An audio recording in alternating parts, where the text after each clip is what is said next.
Sabaidi Najong, welcome back, subscribers. It's your girl Sab here again with another episode of Suffering of Silence. It's been a long time since I've sat down and made an episode. It is the month of September. It is Suicide Awareness Month, so it is very important to me, at least, that I sit down and make an episode to talk to you guys a little bit more about how we can raise awareness on the resources that we do have available to those who experience a lot of thoughts and tendencies of suicide, and just to ensure that we can change the narrative of how we approach these conversations. Of course, that is the purpose of what Suffering of Silence is. So fair warning now that today's episode will discuss thoughts of suicide, and I want to ensure that there's a trigger warning.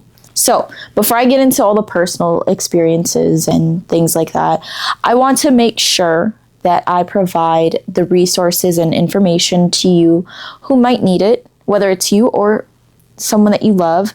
There is a suicide and crisis hotline that you can either call, text, or chat. All you have to do is call or text 988 to speak to someone at the suicide and crisis hotline.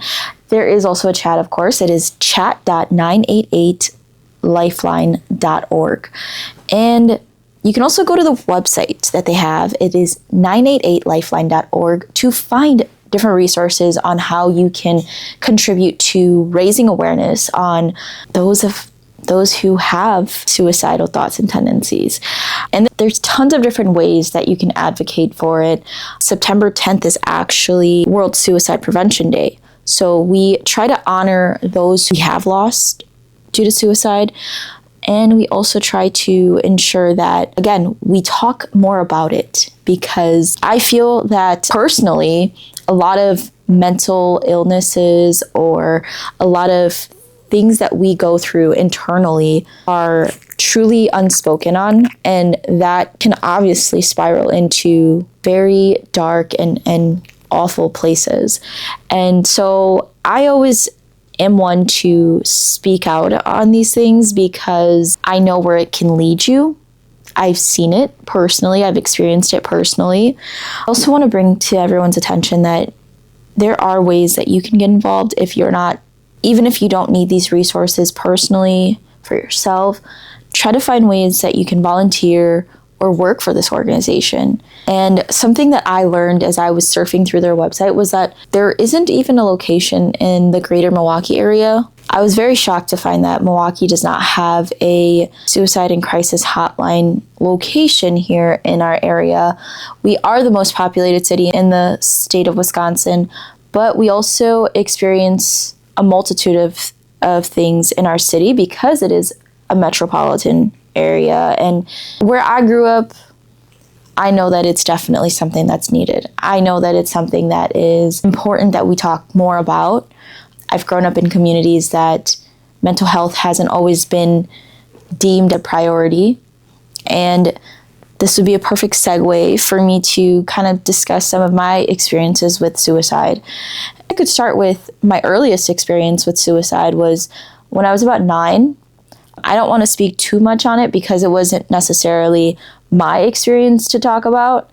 My siblings do not share the same mother as I do.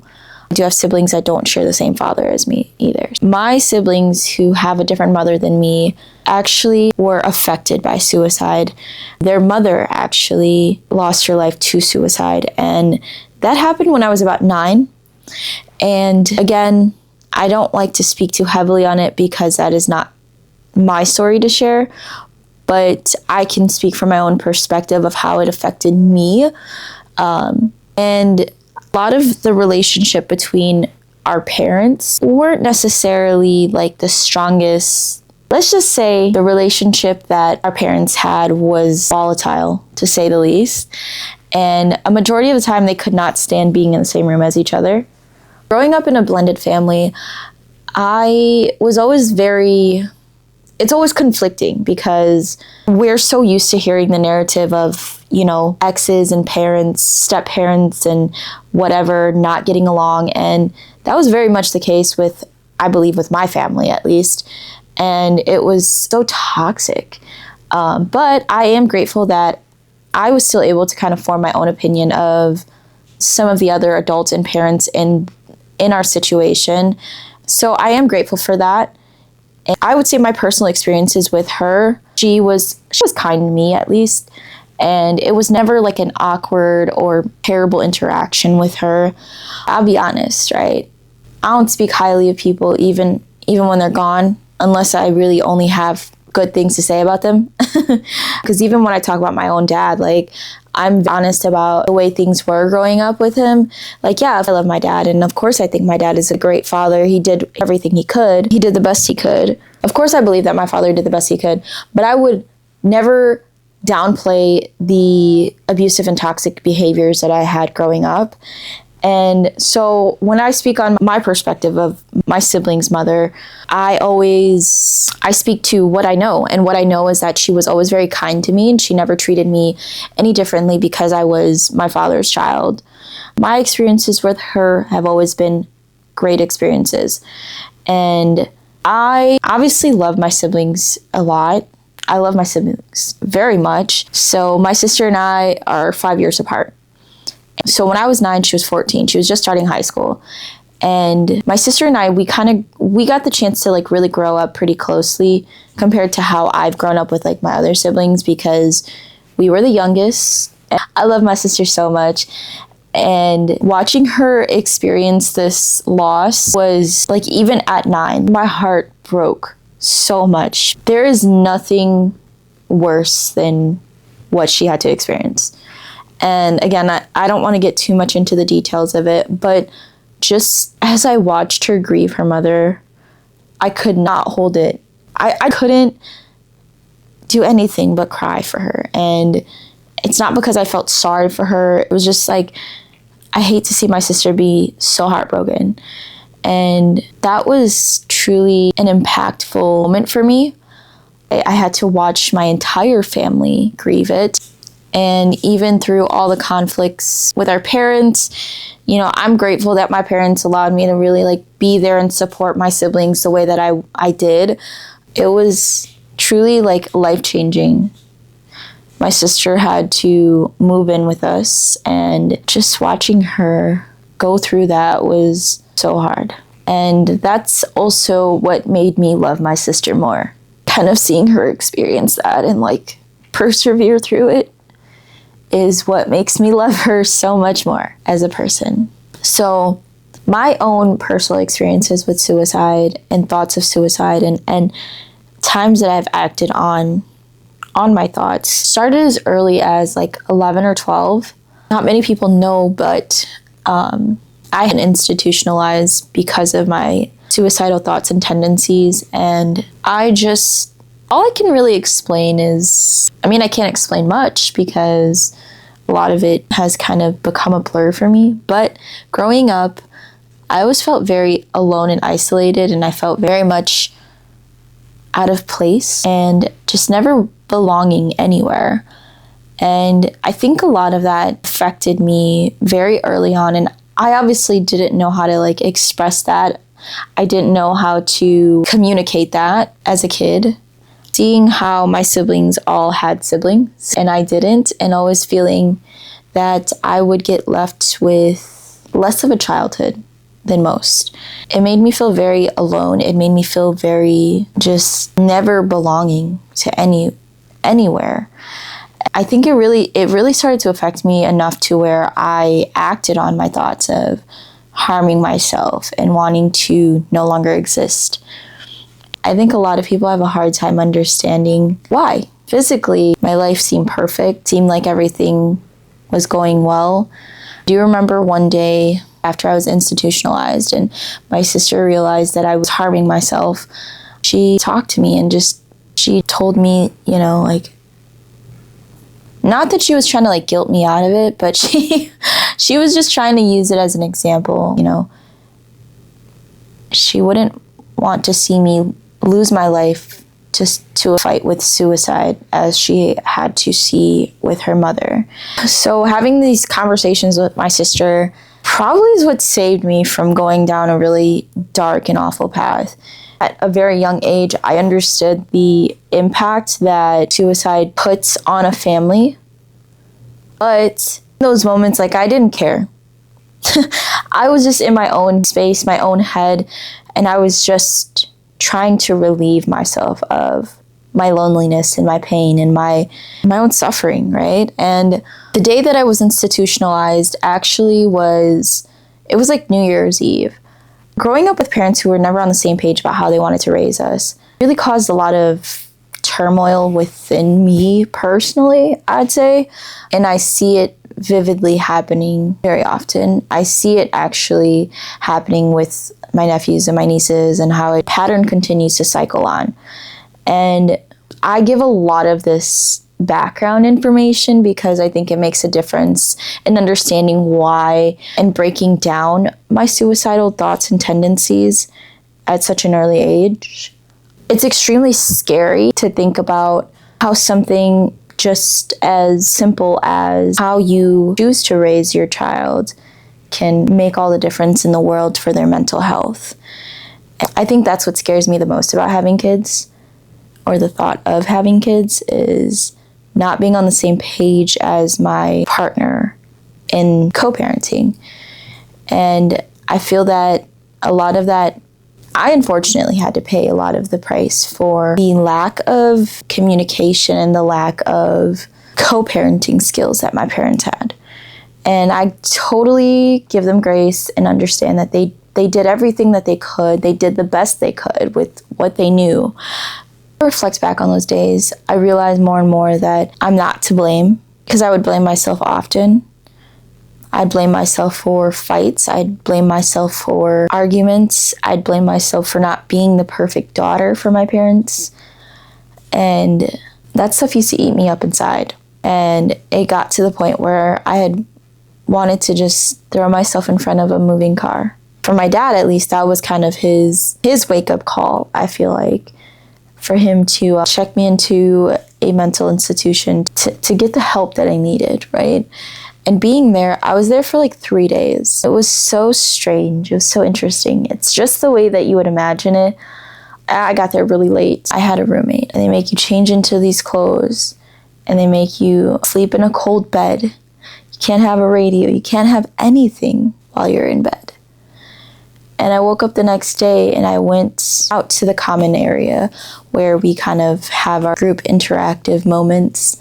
And the more I would talk to these other kids and the more I would spend time with these other kids, it really put into perspective for me that, wow, like, my issues aren't even real issues. Like, my issues, my mental health was not as serious as what was going on for these kids. Like, there were kids in there that were throwing microwaves at their boyfriends and their parents. Being in that mental institution made me realize that even if I don't have a lot of people who care about me and my mental health, I can consciously make these decisions and know that this isn't right for me.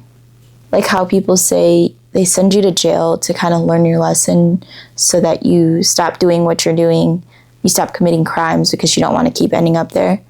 So that's kind of like how I was feeling while I was there. Was like, I mean, I'm not comparing a mental institution for teens to jail or anything, but when I was in there, I'm like, I do not want to do anything that will get me remotely close back to this place, because this place is scary. This place is for real life problems.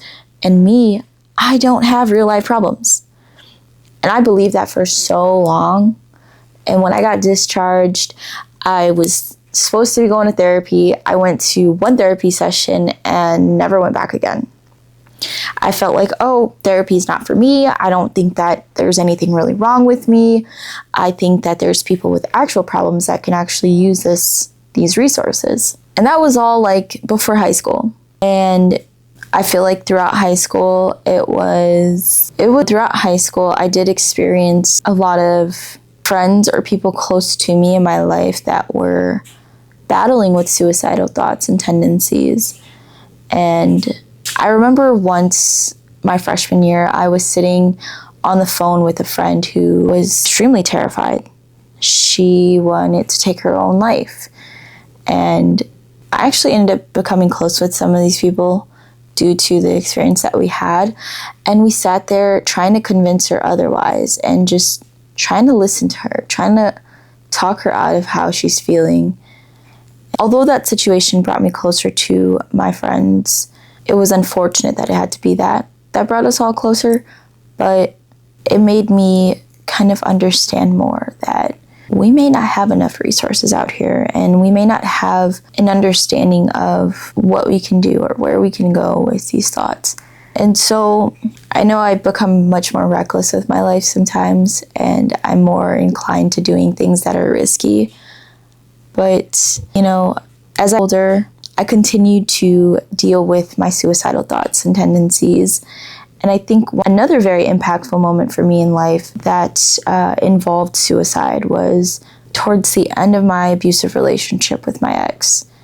I had taken a microdose of a microdose, and it made me open up my mind to the fact that, like, my life wasn't over. Like, I still had so much time to still live my life. I still had so much time to achieve the goals that I wanted to achieve. And I didn't need to continue to throw away my life just for this relationship, just for this guy. And it's what really, like, put me in position to wake up to things and let go and move on and build up an escape plan. And eventually, as I'm, like, going through the motions of this relationship still, I remember the time where we had come back home from dinner, and I think I'd said something that bothered me. And at the time, I was wearing my glasses, and we were in the kitchen, we're arguing back and forth. And he just takes a huge key ring with a ton of keys on it, and he just chucks it right at me. And it hit me right in the face, and it left me a black eye. And then he starts grabbing hot sauce bottles and throwing them at me. And in my mind, I'm like, I'm ducking, right? And in my mind, I'm like, if I would pick up this knife and hurt myself, you will never. In that moment, I just thought to myself, like, wow, the thing I could reach for is a knife. And I could just take my own life and not have to deal with this ever again. I wouldn't even have to come up with a plan on how to escape. I wouldn't even have to deal with what he's doing to me now. But needless to say, I did not act on those thoughts. I did not actually do it. But I'll tell you, I had my hand on that knife, and I was so ready to pull it out.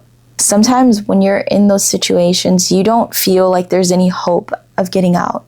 Or if you do feel like there's hope to get out, what more are you going to have outside of this anymore? You start to heavily identify yourself as that person that's in an abusive relationship. It took so long for me to wake up to all of it. I ended up creating a playlist, a mental health playlist, and I would listen to it from time to time now, but anytime that we would get into an argument, every time that I felt like I was being gaslit, or I just needed to breathe. Because at this point, everything started to bother me. Everything started to make me very on edge because I was waking up to everything and I was finally over his shit. So I would play this playlist with my headphones in on full blast just so I could feel normal, just so I could block out those thoughts and not act on them. And I can't tell you how many times I would just imagine myself taking my own life so I wouldn't have to deal with this. Because I didn't know if I could safely make it out of this situation. I didn't know if I could ensure that my family would be safe from all of this if I were to leave him. And I just remember putting this playlist on and, like, just immediately crying, like tears just running down my eyes, and I couldn't care anymore. I was losing, I saw losing myself every time I played this song, every time I had those thoughts of wanting to kill myself, wanting to hurt myself, wanting to just end it all. And those experiences also made me change the way I listen to music and how I experience music as well. For example, it's like Good Days by SZA. Like, to me, when I listen to that song, I'm picturing a different version of myself on a good day. And that person lived somewhere within my mind, and I just needed to dig a little further for it. So that was probably, that was some of the last very impactful suicidal thoughts that I had. And I feel like within the last 2 years, since I've been working on this healing experience and journey for myself, the thoughts of wanting to harm myself have not been as much. it hasn't been as prominent. It hasn't been as important in my mind. And I thought I could get to this place, and I'm very grateful to have gotten to this point. But it took a lot. It took a long fight. It took a long battle to really even start with wanting to get better. And even starting with wanting to get better, you still need to work on figuring out how you can get better. And I'm so grateful for just where I've gone with everything. So I want to again make sure that I emphasize on the fact that there are resources out there for you. I'm a resource. I am someone who will sit there and listen. If you just need someone to talk to or you just need to vent, I am here. You can hit my DMs at Suffering of Silence Pod on TikTok or Instagram. And if you want even more of an unbiased opinion of things, just make sure you contact the Suicide and Crisis Hotline at 988, and that's through call or text. Or you can also go and chat with them at chat.988lifeline.org. And also check out their website to see what resources you can find there. I've ordered me quite a few things, like some stickers, notes, poster boards. It will bring more awareness to what the movement is over at 988. And I hope that some of what I'm doing becomes impactful. So as we continue to finish out the month of September, don't forget to honor those in your lives who have lost their lives to suicide, because suicide is not a joke. And I hope that one day I can actually bring these resources directly to my community and my neighborhood where I grew up. But as for now, I will talk to you guys later. Again, make sure you subscribe to Suffering of Silence wherever you get podcasts, and we're on TikTok and Instagram at Suffering of Silence Pod. I'll talk to you guys soon.